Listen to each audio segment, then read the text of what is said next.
Bonjour. On a suivi l'adoption le week-end dernier du nouveau code électoral qui a beaucoup divisé la classe politique guinéenne. Les détracteurs accusent le RPG Arc-en-Ciel et l'UFDG de vouloir se partager le pays et de contribuer ainsi à la balkanisation des 4 régions. Que répondez-vous? Bon, je crois que c'est totalement erroné, en tout cas, cette vision des choses ou cette façon de raisonner. Et moi, je pense qu'aujourd'hui, nous sommes en train d'avancer. Nous avons adopté ce code électoral pour permettre enfin aux Guinéens d'avoir des élus au niveau des collectivités locales, notamment les communes urbaines et rurales, mais aussi au niveau du conseil régional qui, à travers la constitution du 7 mai 2010, a été érigé en collectivité locale. Donc de l'autre côté, par rapport au quartier et district, je crois que depuis 1991, nous avions peiné à avoir des élections à ce niveau-là, même si le code électoral qui avait été voté par le CNT en 2010 également prévoyait des élections au niveau des quartiers et des districts, prévoyait que les quartiers et les districts sont des circonscriptions électorales, alors que la Constitution de la République de Guinée ne reconnaît pas les quartiers et les districts comme étant des collectivités locales dotées de l'autonomie financière, de la personnalité morale. Donc quand pendant toutes ces années, nous n'avons pas pu organiser ces élections et que le gouvernement et la CENI, qui sont censés quand même organiser les élections dans notre pays, ont dit qu'il fallait que des contraintes juridiques d'ordre légal et réglementaire soient levées pour qu'ils puissent organiser les élections, nous nous sommes retrouvés au dialogue.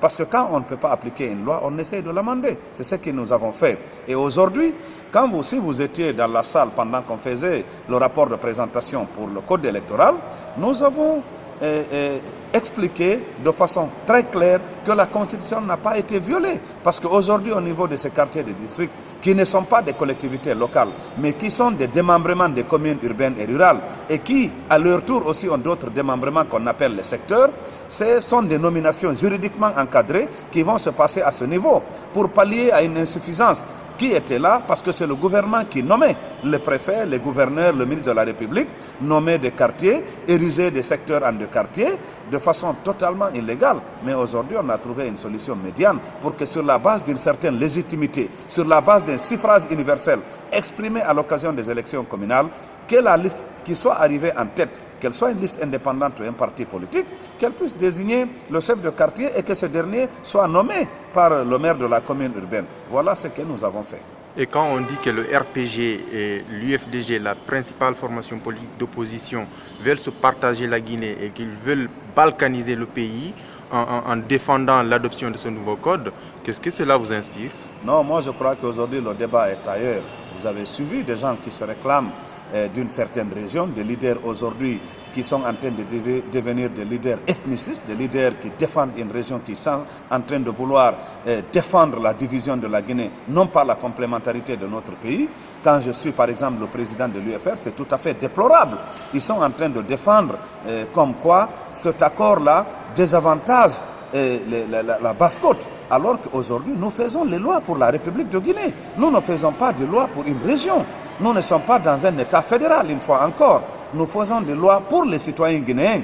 Quand on dit que quelqu'un, parce qu'il n'est pas autochtone d'une localité, quelle que soit la portion du territoire national, qu'il ne doit pas prétendre être chef de quartier ou abriguer un poste électif, mais c'est quand même un débat très dangereux que l'élite ne doit pas entretenir. En ce qui concerne le RPG Arc-en-Ciel et le l'UFDG, je crois que c'est notre poids politique. Parce qu'en politique, c'est le rapport de force. Le RPG gère la Guinée aujourd'hui parce qu'ils ont eu des suffrages. À l'Assemblée nationale, nous sommes les partis majoritaires parce que les Guinéens nous ont fait confiance. Ce n'est pas en falsifiant un code électoral qu'on se donne une majorité. Non.